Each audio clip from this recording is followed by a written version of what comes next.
Hello दोस्तों, मैं विकास आपके अपने YouTube चैनल पर मैं मोस्ट वेलकम करता हूं। आज के इस वीडियो में हम लोग पढ़ना सीखेंगे सीबीसी रिपोर्ट। सीबीसी रिपोर्ट क्या होता है और उसको हर एक पैरामीटर को अच्छे से एक्सप्लेन करेंगे। आज इस वीडियो में आप सभी को पूरा सीबीसी रिपोर्ट पढ़ना, देखना, हर एक चीज आसानी से आ जाएगा। हिंदी प्लस इंग्लिश भाषा में सीखेंगे। अगर आप पैरामेडिकल या मेडिकल नर्सिंग किसी भी फील्ड के या मेडिकल स्टूडेंट हैं या फिर आम आदमी है तो इस रिपोर्ट को पढ़ना आसानी से सीख जाएंगे। तो चलिए शुरू करते हैं। सीबीसी यानी complete blood count. It is a basic and very important blood test that measure the quantity and quality of three major components RBC यानी कि red blood cell, white blood cell और प्लेटलेट्स। सीबीसी यानी कि complete blood count, यह एक basic लेकिन बहुत important blood test है जो कि हमारे ब्लड के थ्री कंपोनेंट्स को मेजर करता है। जैसे आरबीसी ऑक्सीजन ट्रांसपोर्ट करने वाली सेल्स होती है और डब्ल्यूबीसी इन्फेक्शन बैक्टीरिया से लड़ने का काम करती है। प्लेटलेट्स ब्लीडिंग रोकने और क्लॉट बनाने में मदद करती है। और this test help detect anaemia, infection, bleeding disorder and many other medical condition. Anaemia, infection और inflammation, bleeding disorder, bone marrow function जैसे कई कंडीशन को डायग्नोस करने के लिए करते हैं। चलिए अब आगे चलते हैं। आप देख पा रहे हैं जैसे कि ये एक पूरी सीबीसी रिपोर्ट है जिसमें आपको दिख जाएगा सारे पैरामीटर्स दिख रहे हैं इधर। उसके बाद हमारी पेशेंट की वैल्यू आई है जो पेशेंट की रिपोर्ट में आई है। उसके बाद ये सारी यूनिट है, यूनिट और ये रिपोर्ट की नॉर्मल वैल्यू है। अब इसके हम जितने भी पैरामीटर्स हमारे जैसे हमारी हो गई आरबीसी, डब्ल्यूबीसी और प्लेटलेट्स, अब इन सबको एक एक करके हम सारे पैरामीटर्स को एक तरफ से पढ़ेंगे। तो चलिए शुरू करते हैं। टोटल आरबीसी काउंट और हीमोग्लोबिन काउंट। आरबीसी काउंट यानी रेड ब्लड सेल्स, इसे हम इरिथ्रोसाइट के भी नाम पे जानते हैं। आरबीसी का फंक्शन होता है, मेन आरबीसी यह तय करता है कि बॉडी में ऑक्सीजन का ट्रांसपोर्ट कितना अच्छी तरह से हो रहा है, क्योंकि आरबीसी में हीमोग्लोबिन होता है जो ऑक्सीजन को बॉडी में सेल्स तक पहुंचाता है। अब आरबीसी की हम नॉर्मल वैल्यू देख सकते हैं। मेल में होता है 4.5 to 6 मिलियन प्रति mm क्यूब और फीमेल में होता है 4.2 से 5.4 मिलियन प्रति mm क्यूब। और हम हीमोग्लोबिन की नॉर्मल वैल्यू देख लेते हैं। हीमोग्लोबिन की नॉर्मल वैल्यू जो होती है मेल में होती है 13.5 से 17 ग्राम प्रति डीएल और फीमेल में होता है 12.15 ग्राम प्रति डीएल। अगर हमको हमारा आरबीसी काउंट और हीमोग्लोबिन काउंट अगर लो हो जा रहा है पेशेंट का, तो लो की मात्रा कम हो जाती है, तो जिसमें ऑक्सीजन सप्लाई कम मिलती है बॉडी को और कमजोरी महसूस होने लगती है, तो उस कंडीशन में पेशेंट को एनीमिया हो सकता है। एनीमिया अगर हमारे आरबीसी और हीमोग्लोबिन की कंडीशन हाई हो जा रही है, बढ़ जा रहा है, तो पेशेंट को पॉलीसाइथीमिया हो जाता है। जब काउंट नॉर्मल से ज्यादा हो जाता है तो ब्लड गाढ़ा थिक होने लगता है जिसमें हमारा क्लॉट होने का रिस्क रहता है। ये देख लीजिए आप, जैसे कि यहाँ पे आपको नॉर्मल दिख रही है एनीमिया कंडीशन में कि इसमें कितने हीमोग्लोबिन और आरबीसी की मात्रा कैसे है, और जब कम हो जाता है, लो हो जाता है, तो पेशेंट का आरबीसी और हीमोग्लोबिन कैसे कम हो जाता है, ये देख लीजिए पॉलीसाइथीमिया डायग्राम में। अब हम आगे चलते हैं नेक्स्ट पैरामीटर में।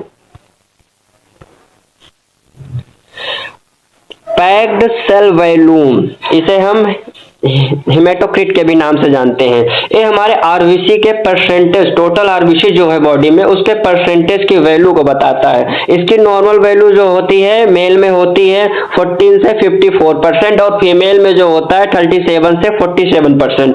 अगर हमारा एससीबी पीसीबी क्योंकि इसमें पीसीबी जो है लो आएगा तो भी एनीमिया होगा, क्योंकि ये हमारे आरबीसी के हीमोग्लोबिन का सिर्फ परसेंटेज बता रहा है टोटल वैल्यू का ना, नॉर्मल। ठीक है, अब नेक्स्ट पैरामीटर में हम आते हैं MCHC means corpuscular haemoglobin concentration. इसमें देखते हैं हम concentration of haemoglobin in RBC. RBC में हीमोग्लोबिन की कंसंट्रेशन क्या होती है, इसकी नॉर्मल रेंज देख सकते हैं हम, होती है हमारी 32 से 36 ग्राम प्रति डीएल।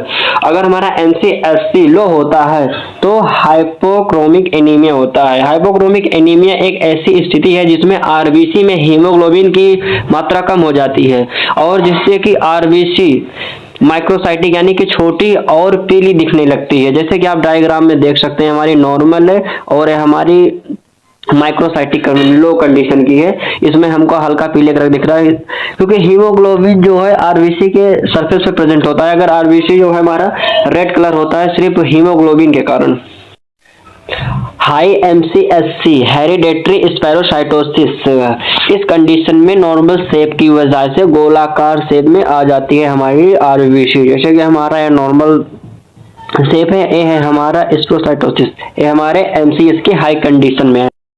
अब हम नेक्स्ट पैरामीटर पे आते हैं RDW, red cell distribution width. इसमें variation in size of RBC, इसमें आरबीसी के साइज में अंतर यानी कि वेरिएशन देखते हैं। जैसे कि इसकी नॉर्मल RDW जो हमारा नॉर्मल होता है इसकी साइज में सेम होता है। इसमें नॉर्मल रहेगा तो हमारा इसमें सेम एनीमिया डिटेक्शन में ज्यादा हेल्प करता है। और हम अगर हाई हो जाता है RDW तो इसमें छोटे बड़े मिक्स दिखाई देंगे। आरबीसी की शेप जो होती है हमारी छोटे बड़े, जैसे हमारा नॉर्मल हो गया, इसमें देखेंगे आप तो आरबीसी की सारी शेप जो है नॉर्मल दिखेगी। अगर हमारा इंक्रीज हो गया तो इसमें आपको आरबीसी के छोटे बड़े सभी मिक्स दिखेंगे इसी में आरबीसी के शेप। इस हाई RDW में आयरन डिफिशियंसी और B12 फोलेट डिफिशियंसी, हीमोलोसिस कॉमन, ये सब आ जाते हैं। अब हम चलते, जैसा कि हमने आरबीसी के सभी पैरामीटर्स को पढ़ लिया है, अब हम चलते हैं सेकेंड पैरामीटर्स पे, लिकोसाइट के सभी पैरामीटर्स को पढ़ेंगे। तो गाइज वीडियो को लाइक और कमेंट शेयर जरूर करें, सब्सक्राइब करें चैनल को। अब आ जाते हैं हम TLC, टोटल लिकोसाइट काउंट, यानी कि हमारा जो पूरा टोटल होता है व्हाइट ब्लड सेल का, इसमें टोटल काउंट करते हैं। TLC टोटल लिकोसाइट काउंट या फिर WBC count, white blood cell leukocyte, white blood cell को हम लिकोसाइट कहते हैं। Part of the immune system and help है फाइट इन्फेक्शन, ये इम्यून सिस्टम का पार्ट होता है और हमारी बॉडी में आने वाला इन्फेक्शन वायरस बैक्टीरिया से लड़ने में हेल्प करता है। ये हमारा नॉर्मल रेंज होती है हमारी TLC की होती है 4000 से 11000 सेल पर माइक्रोलीटर, यानी कि जो हमारा टोटल WBC है इसकी नॉर्मल रेंज होती है 4000 से 11000 सेल पर माइक्रोलीटर। अगर हमारे नॉर्मल रेंज से ज्यादा हाई हो जाती है वैल्यू तो उसे हम कहते हैं लिकोसाइटोसिस। इस केस में पेशेंट को इंडिकेट इन्फेक्शन, इन्फ्लेमेशन और certain disease like TLC high होने का मतलब है कि ये बॉडी में इन्फेक्शन या इन्फ्लेमेशन चल रहा होता है। ये बॉडी इम्यून सिस्टम बढ़ाकर फाइट करते रहते हैं, इसलिए WBC बढ़ जाता है। अगर हमारे TLC यानी कि WBC की संख्या लो हो जाती है तो उसको कहते हैं लिकोपीनिया। लो TLC का मतलब है कि इम्यून सिस्टम वीक हो रहा है, इसलिए पेशेंट इन्फेक्शन के रिस्क में होता है। इसमें जो है हमारे immune system, bone marrow issue, disease like HIV वगैरह एड्स सब आ जाते हैं। चलो नेक्स्ट पैरामीटर के आगे अपने बढ़ते हैं। अब हम देखते हैं यहाँ पे DLC यानी कि डिफरेंशियल लिकोसाइट काउंट्स। अब हम देखें DLC is the number and percentage of different type of white blood cells in blood. अब DLC जिसमें हम WBC के अलग अलग टाइप्स को काउंट करते हैं और उनका परसेंटेज निकालते हैं। और हमारे जो DLC हैं ये 5 टाइप के होते हैं। इसमें होगा पहला हमारा neutrophil, lymphocyte, monocyte, eosinophil, basophil. अब इन सभी के एक एक पैरामीटर्स को हम आगे देखते हैं।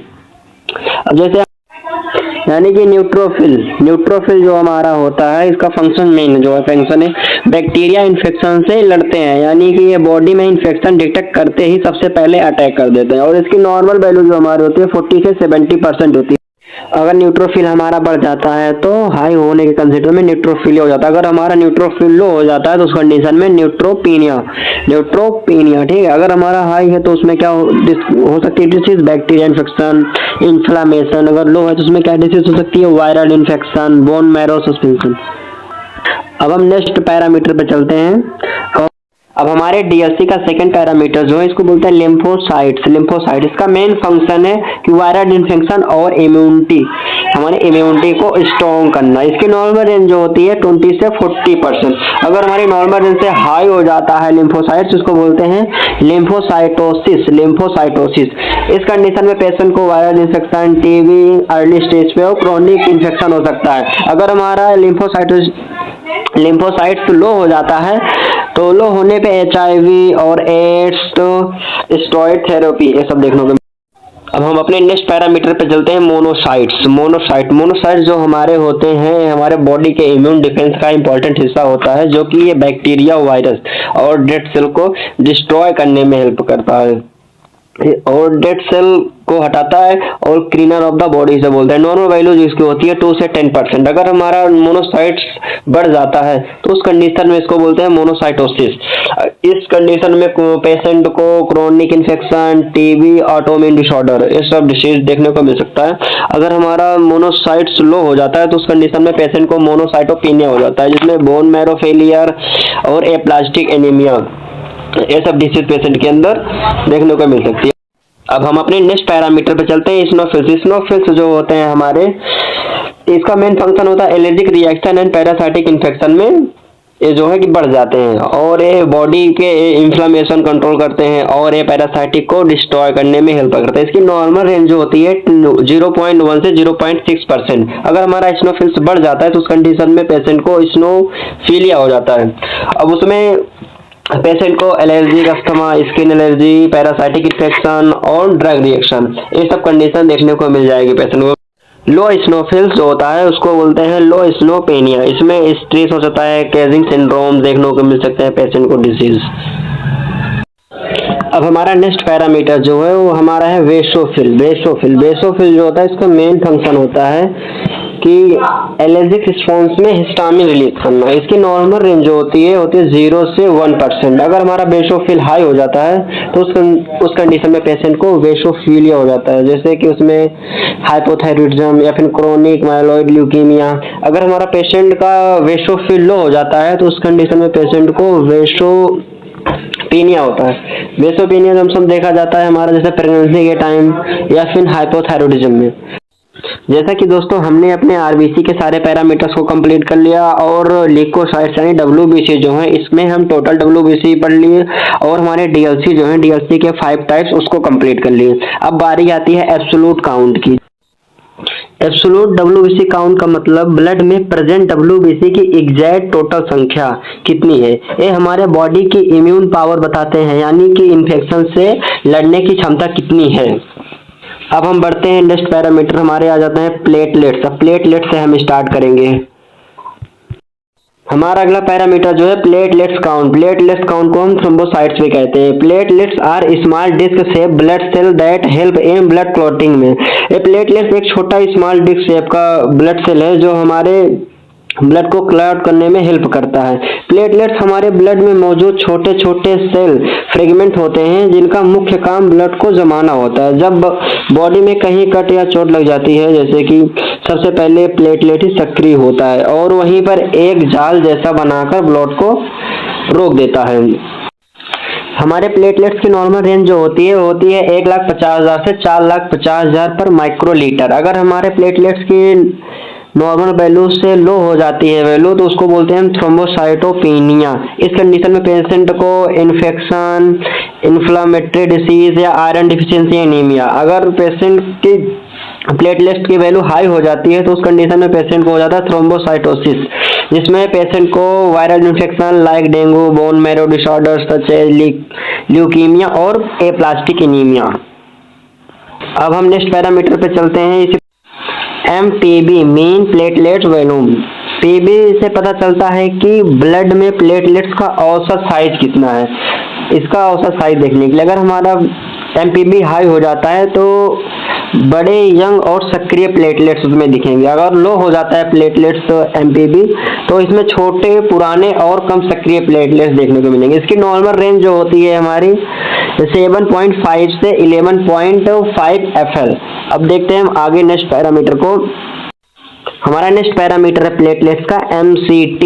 MCT means main clotting time. MCT बताता है कि ब्लड में क्लॉट बनने में कितना समय लगता है। अगर ये हमारा MCT हाई हो जाता है तो क्लॉट देर से बनता है और ब्लीडिंग का खतरा बना रहता है। अगर लो MCT हो जाता है तो क्लॉट जल्दी बनता है, थ्रोम्बोसाइसिस यानी क्लॉट बनाना का खतरा जारी रहता है। अब नॉर्मल रेंज देखते हैं हम। इसकी नॉर्मल रेंज होती है 6 से 10 मिनट्स। अब हम नेक्स्ट पैरामीटर पे चलते हैं अपने, जो है कि MPD मेन प्लेटलेट डायमीटर। अब इसमें देखते हैं हम प्लेटलेट्स के डायमीटर को देखते हैं। इसमें एमपीडी बताता है प्लेटलेट्स की औसत चौड़ाई यानी कि डायमीटर प्लेटलेट्स शेप और स्ट्रक्चर डिसऑर्डर समझाने में हेल्प करता है। अगर हमारा एमपीडी बढ़ जाता है तो बड़े ज़्यादा एक्टिव प्लेटलेट्स उसमें दिखेंगे। अगर लो एमपीडी हो जाता है तो छोटे व कम एक्टिव प्लेटलेट्स दिखेंगे। इसकी नॉर्मल वैल्यू जो होती है 1.5 से 3.0 अप्रोक्स। तो दोस्तों वीडियो कैसा लगा, वीडियो को लाइक करें और एक प्यारा सा कमेंट करें, सब्सक्राइब करें और अपने दोस्तों के पास शेयर करें। और इसका पीडीएफ आपको डिस्क्रिप्शन बॉक्स में मिल जाएगा और इसमें टेलीग्राम का चैनल है, उसमें मैं डाल दूंगा पीडीएफ, वहां से आप ले लीजिएगा। Thank you so much.